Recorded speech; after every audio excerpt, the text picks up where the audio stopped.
C'est parti.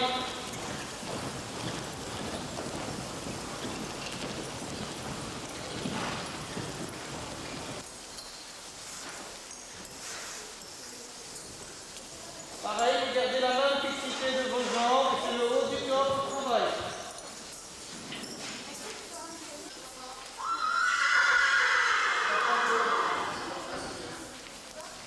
Est-ce que vous avez déjà vu l'entraînement de horseball des grands?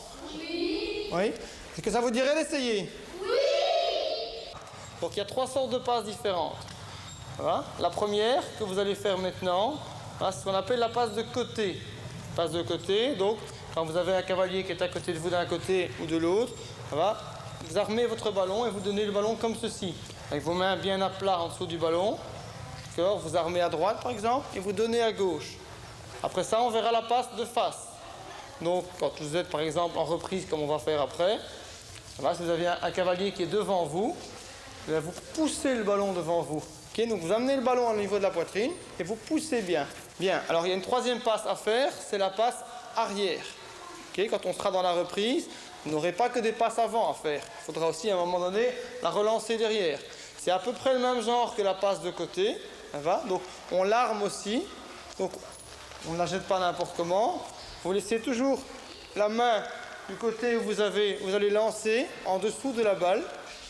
Vous vous levez et vous donnez la balle. Toujours avec un petit coup de bassin comme ça. Alors ce qui est important quand vous faites une passe, c'est de ne pas rester assis dans votre selle. Donc vous êtes assis, vous faites votre passe, vous vous levez. Pareil pour la passe de face, on se lève. Okay, vous devez non seulement employer la force de vos bras, et de toute votre musculature, mais surtout la musculature de vos jambes. Ça, c'est le ressort qui pousse la balle. Okay, c'est toujours des passes à 2 mains que je veux voir. Je ne veux jamais voir une seule main au ballon. Tout se passe à 2 mains, d'accord?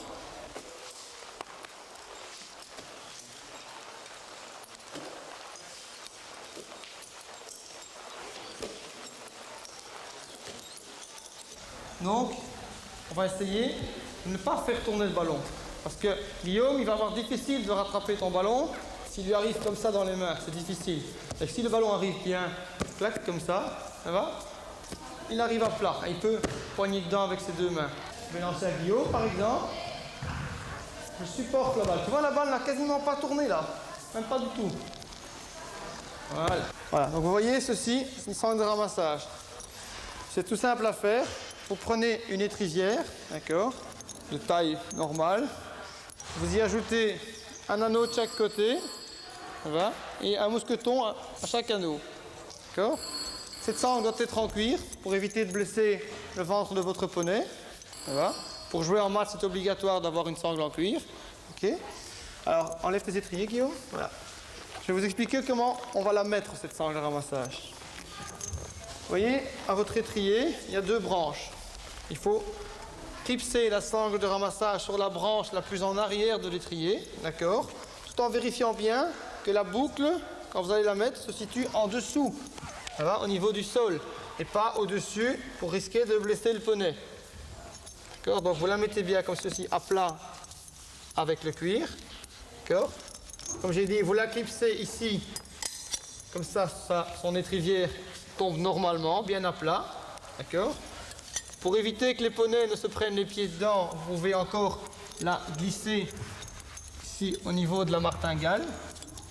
Comme ça, si un poney se gratte, il est plus difficile à mettre son pied dedans.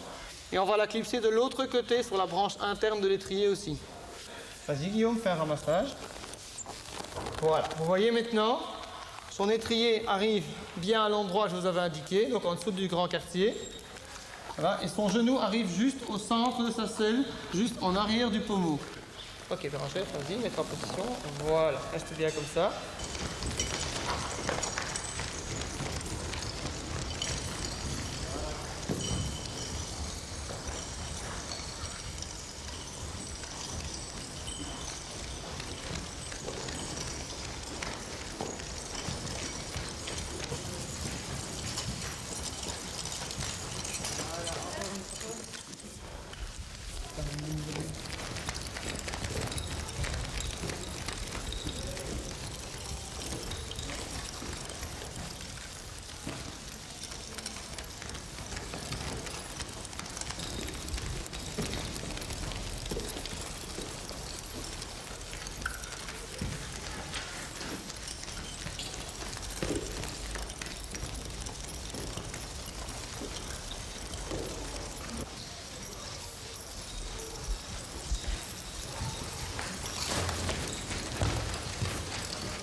Dès que les tirs de face, les cavaliers sont à l'aise, c'est-à-dire sortent de leur selle pendant l'action de tir, et que les chevaux restent droits sur l'action de tir, il est bien que vous commencez après les tirs latéraux.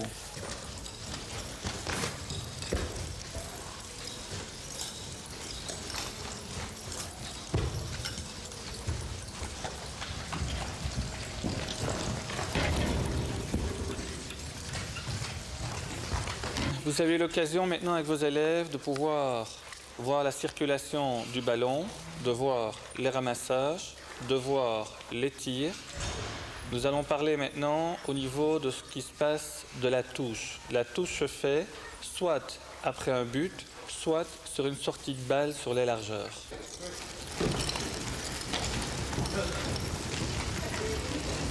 Il va. Direct, allez, jouez là, jouez là. Il y a le dessus. Oh. La défense. Bien, maintenant que vos cavaliers sont rodés sur toutes les actions de horseball, il faut entamer les phases de match. La première phase de match est un engagement.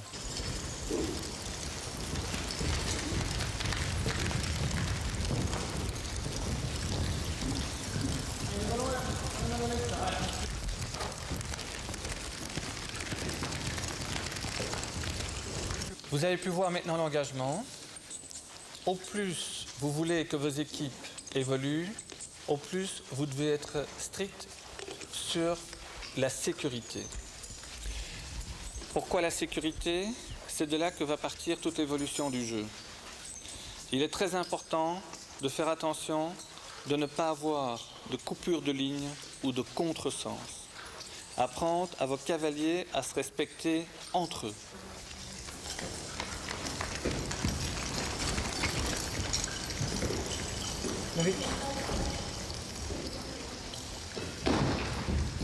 Vous avez pu voir la P3, donc qui se joue sur des fautes légères. Vous avez des fautes un peu plus graves, qui est ceinturer un cavalier, qui est refuser la priorité de ramassage, qui est une coupure de ligne à l'action attaquante.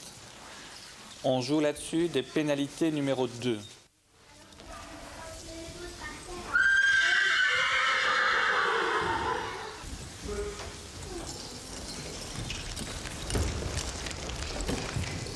Vous avez vu la pénalité numéro 3, numéro 2, et puis vous avez la pénalité numéro 1 en cas de faute grave.